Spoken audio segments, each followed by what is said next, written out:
नरेंद्र मोदींच्या 75व्या वाढदिवसानिमित्त tourism department महाराष्ट्रामध्ये काही टुरिझमचे स्पॉट काढतायत आणि त्याची केंद्र काय, त्याचं नाव काय दिलं, नमो केंद्र.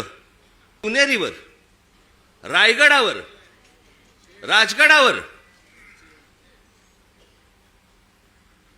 जिथे फक्त आमच्या महाराजांचं नाव असलं पाहिजे, इथे हे टुरिझमचे आता सेंटर्स काढायला निघालेत. उभं केलं की फोडून टाकणार. जय शिवराय. राजसाहेब ठाकरे यांच्या या भूमिकेला आमचं 100% पाठिंबा आहे. अहो, ज्या छत्रपतींनी स्वतःचं नाव त्या गडांना दिलं नाही, हिंदवी स्वराज्याला स्वतःचं नाव दिलं नाही, आणि ही राजकीय नेते मंडळी त्यांच्या नावाने गडांवर कॅम्पेनिंग करता, या गोष्टींना एक शिवभक्त म्हणून आमचा तर विरोध आहे. आणि याच्यामध्ये जे कोणी नमो भक्त असतील, कोणी पक्षाचे भक्त असतील, त्यांनी वाईट वाटून घ्यायचं असेल तर त्यांनी कुशाला वाईट वाटून घ्या, पण छत्रपतींच्या गडांवरती असल्या कोणत्या गोष्टी होणार नाही. आणि राजसाहेबांच्या भूमिकेला एक साधारण शिवभक्त म्हणून आमचा पाठिंबा नक्की आहे. जय शिवराय.